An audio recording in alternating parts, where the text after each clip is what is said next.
Hello，大家好，今天呢，我们来聊一个可能很多爸妈都很有感的头痛问题，那就是怎么样可以把家里那些让人精疲力尽的互动，变成充满合作的温馨时刻。你想想看这个画面，孩子坐在书桌前，钱币也拿在手上了，但就是迟迟不动笔。这个画面是不是觉得，好像每天都在我们家上演呢？一开始可能还是好声好气的提醒，再来语气就开始加重，到最后真的忍不住就生气了。然后孩子呢，不是皱眉头，就是干脆整个人趴在桌上，直接关机。真的每一次写作业都好像在比谁的耐心先用完，搞到最后大人小孩都累瘫了。好，那到底为什么会这样？我们停下来想一下，当孩子一直拖、一直不动的时候，他心里到底在想什么？发生了什么事？在我们讲方法之前，我想先跟大家分享一个我觉得最重要的观念，就是你的孩子他真的不是故意在耍赖，他其实是卡住了，他不是不想写，而是不知道怎么开始。你看，拖延的背后常常藏着这些我们当下没看到的焦虑点。他可能在想，这么多题到底要从哪一题开始啊？或是万一我写错了怎么办？心里可能还在想刚刚玩的事情，或者他就是不喜欢我们一直盯着他看，压力好大啊。有时候他只是想要多一点点自己做主的感觉。所以你看，这些才是他动不了的真正原因，真的不是懒惰。这就是一个很关键的差别了。当我们越急，讲话越大声，在孩子听起来，那真的不是支持，那是一种压力，好像有人在后面推着他跑。结果呢，就是一个恶性循环。我们越催，孩子就卡得越紧，那个抵抗的情绪反而就越来越强。好，所以为了打破这个循环，今天我就要来分享一套方法。这套方法我觉得很棒，因为它每天都可以用，压力又很小，而且还能让亲子关系变得更好。我把它叫做建议的黄金3步骤。你看这张图，这个方法它就像堆积木一样，很简单。重点不是要你去死背一些固定的句子哦，不是的，而是我们要建立一种新的对话节奏，一种能让孩子打从心底愿意跟你合作的节奏。我们就一步一步把沟通的桥搭起来。好，那这3个步骤是什么呢？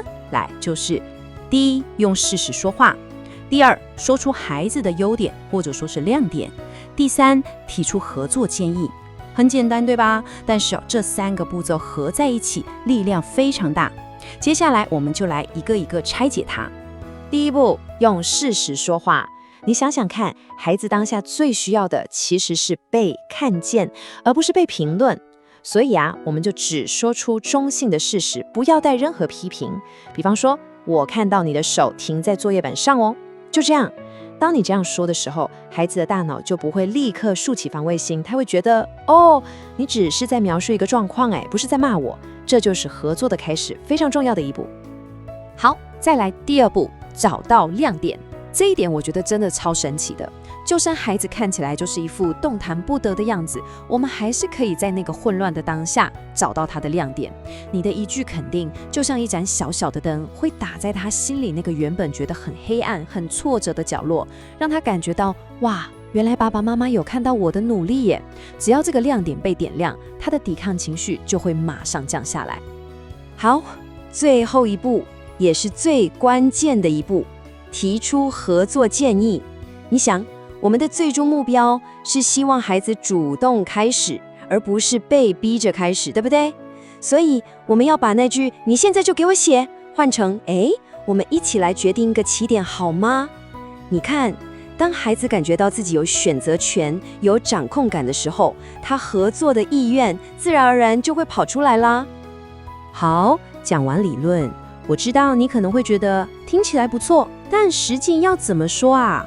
别担心，接下来我们就直接来看一个实际的例子，你会更清楚这3步骤是怎么运作的。我们直接来看这个对照，左边是我们很可能脱口而出的旧版说法，你看，你怎么还没写？我讲几次了，快一点。这种话只会让孩子肩膀缩得更紧，心里想着完了，我做不到。但是你看右边这个新版说法，就是我们刚刚学的3步骤。第一步，描述事实，我看到你坐在书桌前一会儿了。第二步，找出亮点，你盯着那一题看了很久，是在想怎么开始吧？你愿意先想一想，这很不容易哦。第3步，邀请合作，那你想先从最简单的开始，还是我们一起挑一题？这个新的说法就像是打开合作大门的钥匙。我跟你说，通常当你说出第2句那个亮点的时候，你会很惊讶地发现，孩子常常就会抬起头来，愿意跟你讲话了。那为什么这套方法会这么有用呢？其实就是因为它满足了孩子内心最重要的3个需求。第一，他感觉被理解了，他知道你不是来骂他的，心里就觉得安全。再来，他发现自己有能力，原来愿意思考也是一种努力，这会给他一点点自信。然后最重要的是，他感觉到能控制，他不再是被动接受命令，而是可以自己决定行动的主人。你想想，一旦孩子感觉到自己是有力量的，他自然就能动起来啦。好，那听完之后，是不是觉得很想试试看？接下来，我们就把理论变成可以实际操作的行动。我准备了一些很简单又实用的工具，让你今天回家马上就可以开始练习。你可以把这张表当成你的对话小抄。你看，里面有不同情境的句子，比方说观察句，我看到你正在想哦；亮点句，你愿意思考，这件事很了不起耶；邀请句，要不要先选一题来试试看？重点是，这些句子不是要你死背啦，而是要帮助你慢慢内化成一种新的说话语气跟习惯。用久了，你真的会发现，你不再需要用吼的、用催的了。好，所以我想给你一个非常简单的家庭任务。